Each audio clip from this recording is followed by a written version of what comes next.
I stood at the back of the church, my heart hammering so hard I thought everyone could hear it. The white dress, God. This dress felt like it weighed nothing and everything at the same time. Sarah squeezed my hand. Ready, she whispered, her eyes shining with tears. More than ready. The music swelled, the doors opened. And there he was, Daniel Harrington, standing at the altar in his perfectly tailored suit. Looking at me like I was the only person in the world, I started walking. Each step felt surreal. The flowers were perfect peonies and roses, just like I'd wanted. Sunlight streamed through the stained glass windows, painting everything in soft colors. My parents sat in the front row, my mother already crying, Daniel's parents, Eleanor dabbing her eyes with a lace handkerchief. Richard, standing rigid and proper, watched with approval. Daniel's brother Marcus winked at me as I passed. I couldn't help but smile. When I reached the altar, Daniel took my hands. His were warm, steady. You're beautiful, he mouthed. The officiant began speaking. I barely heard the words. I was too busy memorizing this moment, Daniel's face, the way he was looking at me. The feeling that everything in my life had led to this perfect instant. We'd met 3 years ago at a charity gala. I'd been there representing my marketing firm. Uncomfortable in a borrowed dress, trying not to spill champagne on anyone important. Daniel had approached me with this confident smile and said, "You look like you'd rather be anywhere else. Is it that obvious?" I'd laughed. Only to someone who feels the same way. We'd talked all night. He'd pursued me relentlessly after that flowers. At my office, surprise lunch dates, weekend trips to the Hamptons. The Harrington family was old money, the kind of wealth that came with expectations and scrutiny. Dating Daniel meant stepping into a world of country clubs and business dinners, of Eleanor's constant gentle suggestions about my clothes, my hair, my career. But he'd made me feel safe, protected, like I finally belonged somewhere. Do you, Evelyn Marie Foster, take this man to be your lawfully wedded husband? The church went silent. Every eye turned to me. I looked at Daniel. He had that small, confident smile, the one that said he knew exactly how lucky he was to have me, the one I'd fallen in love with, and something in me, some stupid, reckless impulse made me say it. No, I giggled immediately. It was obviously a joke, obviously. We'd been planning this wedding for 18 months. I'd quit my job because Eleanor insisted planning a Harrington wedding required full-time attention. I'd spent weeks choosing napkin colors, but Daniel wasn't laughing. His smile vanished. His face went completely blank. Kidding, I'm kidding, I said quickly, reaching for his hand. Of course I do, yes, 1,000 times yes. He pulled his hand away. The silence was deafening. I felt 200 pairs of eyes boring into me. My mother's sharp gasp, Eleanor's frozen horror, Richard's face turning an alarming shade of red. Daniel? I whispered, baby, it was just a joke. You know I didn't mean. We'll continue this later. His voice was so controlled it scared me. He turned to the officiant. Proceed. The ceremony continued, but everything felt wrong. When Daniel kissed me, his lips were cold. Brief. At the reception, he smiled for photos but wouldn't look at me. Every time I tried to apologize, he walked away. You really stepped in it. Sarah whispered during dinner. What were you thinking? It was just a joke, I said. My voice breaking. He knows that, right? But watching Daniel across the ballroom laughing with business partners, completely ignoring his new wife, I felt real fear creeping in. Something had broken. And I didn't know how to fix it. Santorini should have been magical. White buildings, blue water, sunsets that looked photoshopped. Instead, it became the loneliest week of my life. Daniel barely spoke to me. He spent his time on his laptop, taking calls, reading on the terrace, always just out of reach. When I tried to talk to him, he gave one-word answers. When I suggested activities, he claimed he had work. On the third night, I found him alone, on the balcony with whiskey. Daniel, please, I begged. I'm so sorry. I don't know what came over me. It was stupid and thoughtless, and I've apologized 100 times. What more can I do? He finally looked at me. The coldness in his eyes made me want to cry. Do you have any idea what you did? His voice was quiet, measured, terrifying. Do you understand what it means to humiliate a Harrington? In front of 200 witnesses, it was a joke. It was not a joke. His sudden volume made me flinch. He took a breath. My father spent 40 years building our family's reputation. My mother has dedicated her life to our social standing. And you, on what should have been the proudest moment of my life, you made me look like a fool, like I wasn't good enough. Do you know how many business associates were there? How many competitors? I didn't think. No, you didn't. He drained his whiskey. That's always been your problem, Evelyn. You don't think about consequences. You just do whatever impulsive thing pops into your head. And everyone else deals with the fallout. His words cut deep, because there was truth in them. I'd always been spontaneous, playful, a little reckless. He'd once called it charming. I love you, I whispered through tears. Doesn't that count for something? For just a moment. Something softened in his expression. Then it hardened again. Love isn't enough when there's no respect. He walked inside, leaving me alone on the balcony. The rest of the honeymoon was torture. I tried everything: his favorite breakfast, romantic dinners, the lingerie he'd loved.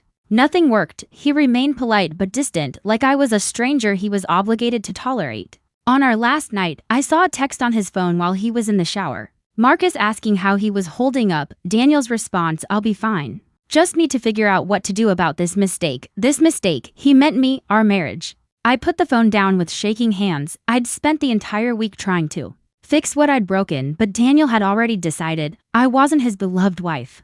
I was a problem to be solved. 2 weeks after we got back, it happened. Daniel had been sleeping in the guest room, staying late at work, treating me like an unwanted roommate. I'd suggested couples therapy, he refused. I'd tried romantic gestures, he ignored them. My mother kept calling about honeymoon photos. I lied and said we wanted privacy. Sarah found me crying in the kitchen one afternoon, surrounded by takeout containers and wine bottles. "This can't go on, Evie," she said, pulling me into a hug. "He's punishing you. Either he needs to forgive you or you both need to make serious decisions." "I can't lose him," I sobbed. "He's everything to me. I gave up my job, my apartment, my independence. If he leaves, then you rebuild." Sarah said firmly, "You were happy before Daniel, you can be happy again." But I didn't want happy without him. That evening, Daniel came home early. I heard his key and rushed to the door, hope fluttering stupidly in my chest. He walked in carrying a manila envelope. "Evelyn, we need to talk." "Okay, yes, let's talk. I'll make coffee or just sit down." I sat on our white leather couch, the one Eleanor said screamed sophisticated young couple. Now it felt like a witness stand that Daniel remained standing. He handed me the envelope. "What's this?" My voice shook. "Open it," with trembling fingers. I pulled out the papers. The words blurred, then came into sharp focus. "Petition for dissolution of marriage." "No," I whispered. "No, Daniel. Please, I've consulted with my lawyers. Given the brief duration and your prenuptial agreement, this should be straightforward. You'll receive a modest settlement, but the apartment, cars, and investments remain with me." That was always clear. I remembered signing that prenup, Eleanor sitting beside me, saying it was just a formality. I'd been so in love, so eager to prove I wasn't after his money. My lawyer had advised against it. I'd signed anyway. "You can't do this," I said desperately. "We're married. We made vows. For better or worse, you broke those vows when you humiliated me at the altar." His eyes were ice. "My family has a reputation to maintain. My mother can barely show her face at the country club. My father says business associates are making jokes. And all because you thought it would be funny to reject me in front of everyone who matters." It wasn't rejection. It was a stupid mistake. Exactly, a mistake. He straightened his cufflinks.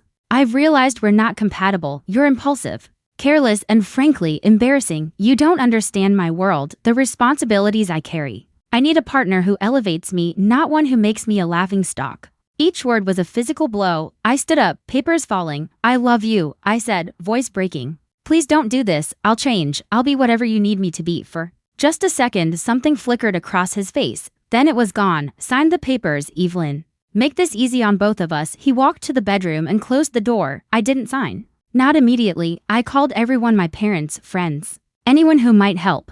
My parents were horrified but useless. They liked Daniel, respected his family. My father kept asking what I'd done to upset him. My mother suggested I try harder to be the wife he needs. Only Sarah stood by me. "Ev, if he's this determined, maybe you should accept it and move forward," she said over coffee at our usual cafe. The same cafe where Daniel had proposed 14 months ago. "I can't just give up," I insisted.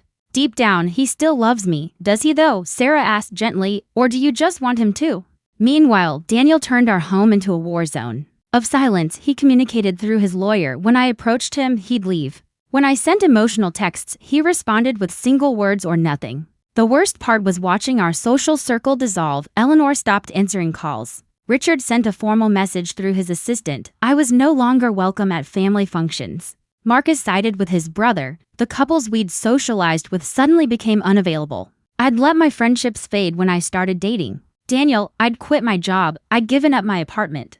I'd restructured my entire life around being Mrs. Daniel Harrington. Now that identity was being ripped away. "You need to hire a lawyer," Sarah insisted. "Protect yourself." I met with Patricia Chen, a sharp-eyed woman who listened with increasing concern. "Let me be frank," Patricia said, spreading the prenup across her desk. "This is terrible for you. You signed away rights to almost everything. You'll walk away with approximately $50,000, no property, no spousal support. 50,000, I felt sick. But we've been together 3 years, married for exactly 31 days.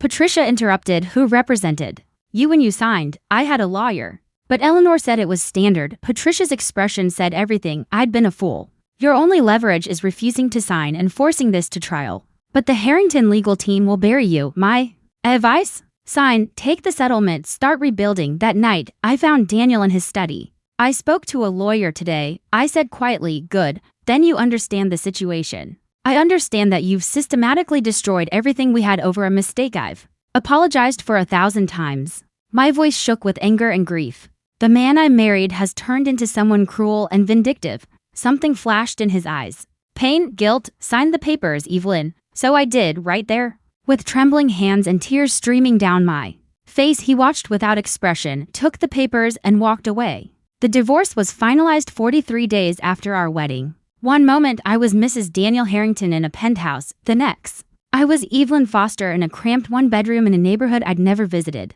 The $50,000 settlement disappeared fast. Rent, security deposit, furniture, replacing everything I'd left behind. By month 3, I was down to $30,000 and panicking. Getting a job was humiliating. My resume had an 18-month gap for wedding planning, which sounded pathetic. The marketing firms I'd worked with had filled my positions. Entry-level jobs didn't want someone overqualified.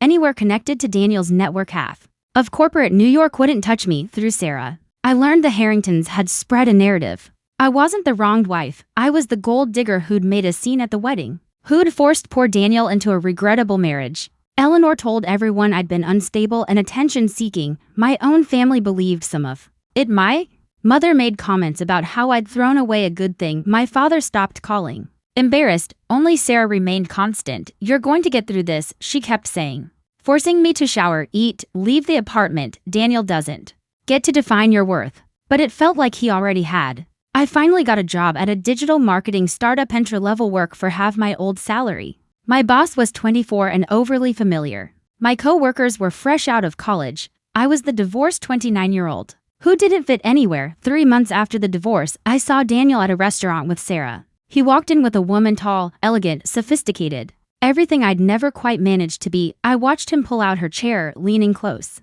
Make her laugh. The same gestures he'd made for me. He didn't see me, or didn't care. Let's go, Sarah said quietly, but I couldn't look away. Daniel was living the life I'd lost, completely moved on while I was drowning. That night, crying until I couldn't breathe, I realized something had to change. I couldn't keep living like this. 6 months after the divorce, I was finally starting to breathe. I'd gotten promoted to junior account manager, made tentative friendships with co-workers Jen and Marcus. Sarah helped me repaint my apartment, and with IKEA furniture and string lights, it almost felt like home. I'd stopped checking Daniel's social media, stopped imagining alternative universes where everything was perfect. I was healing slowly. But healing. Then Sarah called at 2 a.m. Ev, check your email, you need to see this. I opened my laptop with shaking hands. Sarah's email had a single link. Harrington Empire crumbling, fraud investigation launched into Daniel Harrington's real estate ventures. I read it 3 times, not believing it. Daniel was under investigation. His innovative real estate projects were built on fraudulent loans and falsified valuations. Whistleblowers had come forward. The SEC was involved. Richard was implicated too. Over the next weeks, I watched Daniel's world implode. It was everywhere. The Harrington name became synonymous with scandal. Daniel had been over-leveraging properties, hiding debt, misrepresenting assets. His father had been complicit. Using the family reputation as a shield, Eleanor tried damage control with tearful interviews, but no one believed her. Their social standing evaporated, country club memberships revoked. Charity boards demanded resignations. The penthouse was seized. I should have felt vindicated. This was karma, right? But mostly I just felt sad. Then my phone rang. Unknown number. Hello, Evelyn. Daniel's voice. I hadn't heard it in 6 months. It sounded broken. I need to talk to you. Every instinct screamed to hang up. But something made me answer. Why? Can we meet, please? I should have said no. Instead, I said yes. We met at a dive bar in Brooklyn. When I walked in, I barely recognized him. Daniel Harrington, always impeccably groomed, looked haggard, unshaven, wrinkled shirt. He'd aged years in 6 months. Thank you for coming, he said as I sat down. I don't know why I did. What do you want? He laughed bitterly. Everything's gone. The business, the money, my reputation. My father's going to prison. My mother won't speak to me. She blames me for destroying the family name. He looked up, eyes red-rimmed. That woman you saw me with, she left the moment the investigation started. She was exactly what you were accused of being. I didn't know what to say. I've been thinking about us, he continued, about that day at the altar, how I handled everything. And I realized, his voice cracked, I threw away the only real thing I had. You made a stupid joke. Evelyn, one moment of bad judgment. And I destroyed our marriage because I was more concerned about my pride and my family's approval. Then, about you, about us, he reached across the table. I was wrong about everything, and I'm so sorry. I stared at his outstretched hand and felt nothing. No, that wasn't true. I felt profound, exhausted sadness for both of us, for who we'd been and could never be again. You're apologizing now, I said slowly, pulling my hands into my lap. 6 months later, after everything you did. After you served me divorce papers 5 weeks into our marriage. After your family destroyed my reputation. After you moved on before our divorce was finalized, I met his eyes. And you're apologizing now because you've lost everything and you're alone. That's not, he stopped, shoulders sagging. Maybe that's part of it, but I mean it, Evelyn. I've had time to think. And I know I was wrong. You were more than wrong. You were cruel. My voice stayed calm. But emotions churned beneath old pain, old anger, and something new, closure. I made one mistake. One stupid joke, and you punished me like I'd committed some unforgivable sin. You made me feel worthless. You isolated me. You let your family paint me as a gold digger, and you never once defended me. I know, do you? Do you really? Because I spent months hating myself. Thinking I'd destroyed the best thing in my life, believing I deserved everything that happened. I lost my job, my home, my social circle, my self-respect. I had $50,000 in a hostile city. I cried myself to sleep for weeks. Daniel, I wanted to die some days. His face crumpled. God, Evelyn, I'm so sorry. I didn't know. You didn't care. I corrected gently. There's a difference. You were so focused on your wounded pride and your family's reputation that what happened to me didn't matter. I was collateral damage. He was crying now, the great Daniel Harrington, reduced to this broken man seeking forgiveness from the wife he discarded, and I realized I didn't need to forgive him. I didn't need closure from him. I'd already found it in those painful months of rebuilding. I think we were wrong for each other from the start, I said carefully. I was wrong to make that joke. It was thoughtless, but you were wrong to value appearances over substance. Wrong to marry someone you couldn't forgive for being imperfect. Wrong to need your wife to be a flawless accessory rather than a real person. We could try again, he said desperately. Start over. I'm different now. Everything that's happened has changed me, has it? Or have you just lost everything else and I'm the only option left? He flinched. I don't mean that cruelly. I just think you need to be honest with yourself. You don't want me back because you love me. You want me back because I represent something you've lost. Security, connection. A time when your life made sense. That's not true, isn't it? I stood up, gathering my coat. Daniel, I genuinely hope you figure things out. I hope you learn and become a better person, but I can't be part of your redemption arc. I spent too long trying to be who you needed and it nearly destroyed me. So that's it, his voice broke. You're just walking away. No, I said softly. You walked away 6 months ago. I'm just finally accepting it. I left him there and stepped out into the Brooklyn night. The rain had stopped, the air smelled clean. For the first time since that wedding day, I felt genuinely free. My phone buzzed. Sarah checking in. I texted back, I'm okay, actually okay, and I was, a year after my divorce. Life looked nothing like I'd imagined, and that was okay. I'd switched to a mid-sized marketing agency that valued my experience. My boss Linda was a 50-something powerhouse who'd survived her own messy divorce. You're good at this, she told me after I pitched a major client. Stop acting surprised. She was right. I'd spent so long defining myself through Daniel that I'd forgotten I was capable on my own. Sarah had been dating Alex, a teacher who was kind and actually communicated. Watching their healthy relationship taught me what I'd been missing: the ease, the respect, the way Alex listened instead of waiting his turn to speak. You deserve this too, Sarah said one night. Someone who really sees you. Maybe someday, I said. And meant it. I wasn't ready yet, but for the first time, I believed I could be happy alone. And someday, when ready, maybe happy with someone else too. I'd started therapy. Dr. Martinez helped me untangle the guilt, anger, and grief. Helped me see that while my joke was careless, Daniel's response was disproportionate and cruel. You made a human mistake, she said. What happened after wasn't about you. It was about a man and family so obsessed with image they couldn't tolerate imperfection.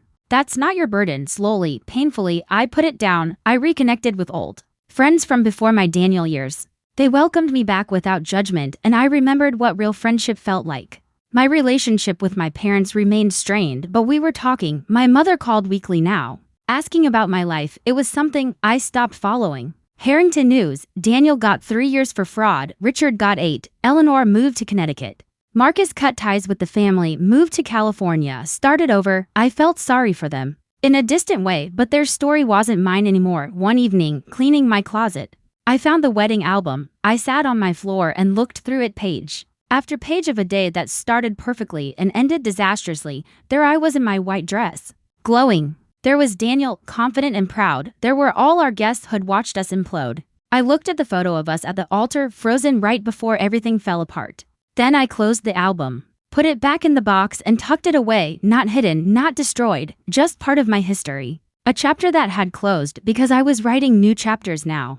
Chapters where I was the protagonist, not someone's supporting character. And those chapters were just beginning. 18 months after the divorce, I did something I never thought I'd do. I laughed about it. Not cruel or bitter laughter, just genuine amusement at the absurdity. Sarah and I were at a comedy show in Manhattan. The comedian was doing wedding disaster bits: drunk uncles, collapsed cakes, tripping brides. The audience howled. At least nobody said no at the altar, the comedian joked. Sarah glanced at me nervously, but I was smiling. I did that, I whispered. What? I said no at my wedding as a joke. My husband divorced me 5 weeks later. Sarah's eyes went wide. Then she started laughing, real laughter, and suddenly we were both laughing so hard we were crying, clutching each other while the comedian moved on. I can't believe that happened to you, Sarah gasped. I can't believe I survived it, I said. And I realized how true that was. I had survived. More than that, I'd rebuilt. Not into who I was before Daniel, but into someone entirely new, someone stronger, more careful, more aware of her worth. I'd learned to recognize red flags, to understand that true partnership meant weathering mistakes together, not abandoning ship at the first imperfection. I'd learned I could lose everything and still be okay, not immediately, not easily, but eventually. I'd learned that my worst moment didn't define me, that people who loved conditionally didn't really love at all, that starting over wasn't failure, it was courage. I'd even started dating again. Nothing serious, but I'd gone on dates with Chris, who worked in urban planning. He was kind and thoughtful, and when I nervously told him my history, he'd shrugged. We've all got history. What matters is who you are now. Who I was now was still a work in progress. But I liked her. This new Evelyn was more cautious but braver, more guarded but more genuine. She'd learned painful lessons, but she'd learned them, walking home through city lights. Sarah linked her arm through mine. You know what? I'm proud of you. For what? For everything. For surviving, for rebuilding, for becoming someone who can laugh at the worst moment of her life. I smiled, looking up at the New York skyline, the same skyline I'd watched from Daniel's penthouse. But it looked different now, bigger, full of possibility. I'm proud of me too, I said. And I meant it. 2 years after that wedding day, I received an unexpected letter from California. Marcus, Daniel's brother, had written. He apologized, said he'd stood by while Daniel treated me horribly. Believed the narrative his mother pushed. He'd been in therapy, cut ties with his parents after the trial, was building a different life not based on reputation and status. I don't expect forgiveness, he wrote. I just wanted you to know you were right about everything. I read it 3 times, feeling emotions I couldn't name. I thought about responding, but in the end, I filed it away. Marcus's apology was his journey, not mine. I didn't need it to move forward. I'd already done that. But his words stayed with me. The Harrington name came with impossible standards. He was right. Daniel had never loved me for who I was. He'd loved the version that fit his life, polished, perfect, predictable. The moment I'd revealed my messy humanity, that love evaporated. It wasn't real love. Maybe never had been. Real love, the kind I was learning about through therapy, through Sarah and Alex, through careful dating. Real love was flexible, forgiving, strong enough to weather mistakes and bad jokes. On the 2-year anniversary, I did something symbolic. I took the wedding album, selected a few genuinely happy photos, and put them in a small frame on my bookshelf, not hidden, not destroyed, just integrated into my life story. Then I took the divorce papers, the prenup, all the legal documents, and shredded them. I didn't need them anymore. That evening, Chris took me to a little Italian place. It was casual, warm, comfortable. He made me laugh. He listened. He didn't need me to be perfect. You seem happy, he said over dessert. I am, I said, surprised by the truth of it. For the first time in a long time, I actually am. He smiled and reached across the table to take my hand. I didn't pull away. Walking home alone under city stars, I thought about that terrified woman at the altar 2 years ago, making a careless joke that would destroy her life. If I could go back, I still wouldn't make that joke. The pain had been real and devastating. But I also wouldn't trade who I'd become. Because that perfect wedding day would have led to an imperfect marriage, built on conditional love and impossible standards. I would have spent years being someone I wasn't, molding myself into the ideal Harrington wife, losing pieces of myself until nothing authentic remained. The joke had shattered that future. And in the ruins, I'd found something more valuable than the penthouse, the status, the glamorous life. I'd found myself. My phone buzzed. Sarah asking how dinner went. I sent back a photo of me grinning, genuinely happy. The past would always be part of my story. Daniel, the wedding, the divorce, they'd shaped me, but they didn't define me anymore. I was Evelyn Foster. Not Mrs. Harrington, not the woman who made that terrible joke, not the broken divorcee, just Evelyn. Complex, flawed, resilient, growing. And for the first time since I'd stood at that altar, I was exactly who I wanted to be. I looked up at the New York skyline stretching endlessly above me, full of lights and possibility and futures I couldn't yet imagine, and I smiled. Because my story wasn't about the marriage I'd lost. It was about the woman I'd become. The end. ****.